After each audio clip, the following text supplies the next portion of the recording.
Today we'll be talking to you about Chapter 2 and the 5 most important things. Unfortunately, our last team member, Tim, will not be here today for business purposes, but we will continue this presentation for you today. Our first slide here is going to be informative situations. The first section on this is going to tell and sell. Tell will be focusing on who, what, and how, while sell will be associated with why, Sorry. why and why we need to change certain items. Alright, so in tell situations, we need to focus on, again, the who, what, and the how. Next, we need to figure out a general purpose. General purpose will go back to your who, your what, and your how.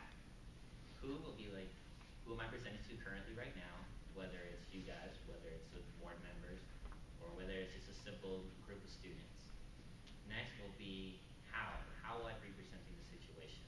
Will it be through a PowerPoint? Will it be simply through just a speech? Or will I be using a lot of visuals?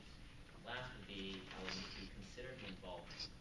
We need to consider that when we're doing a tell presentation, we are simply informing you all of the situation, and we're simply informing you of a certain topic or certain items. So the less involvement that we have from y'all, the better. That way you guys can retain the information that we're giving you. Okay, next we will have sell situations. Sell situations are going to focus on the why and what the link is to the change. Our general purpose is why. When we're talking about why, I need to be able to convince you all of why my idea is more important, or why my idea is the right way. I need to make sure that you guys can understand my side of whatever it is I'm presenting, to make sure that at the end of whatever I'm showing y'all, you guys understand why it's important to think the way I am. And then this one requires a lot of involvement for you guys. You guys need to be able to ask me questions, and I need for y'all to be objective and to tell me why you believe that I'm wrong. That way I can present my argument to you in a manner that's correct, to make sure that you guys are convinced as to why my way is correct. Okay. And here we have Ryan with our interactive situations. Alright guys, interactive situations, they include consult and join.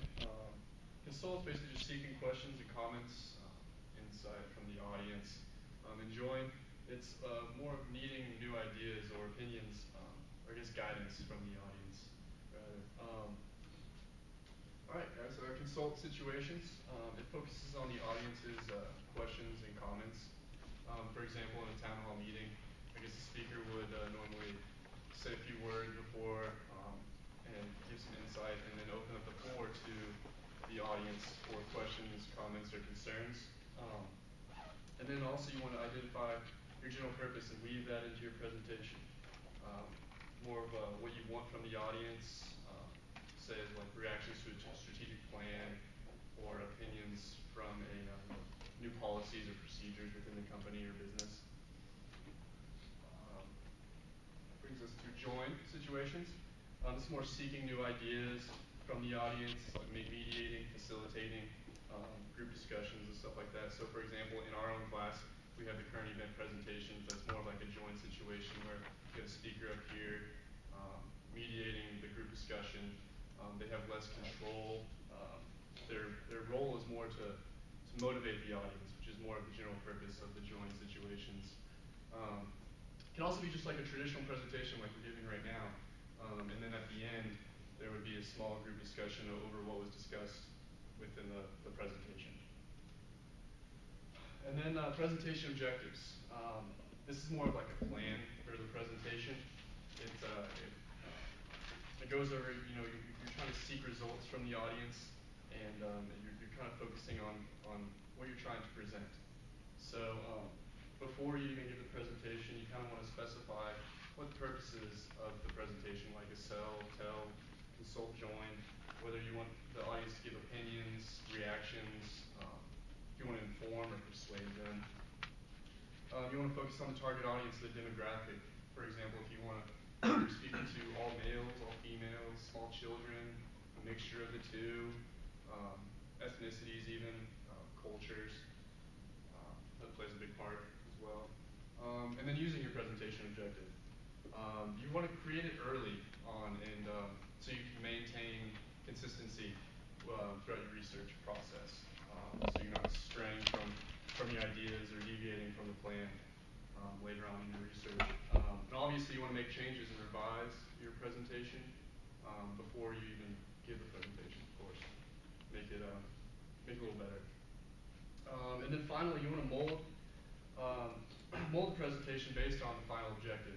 This kind of goes back to the specifying the audience participation. You kind of want to mold, like, you know, if you're informing them or selling them or persuading them, kind of want to mold what you're trying to say or convey to the audience. All right, I'm going to hand this back over to Ernie, who's going to summarize the presentation for us.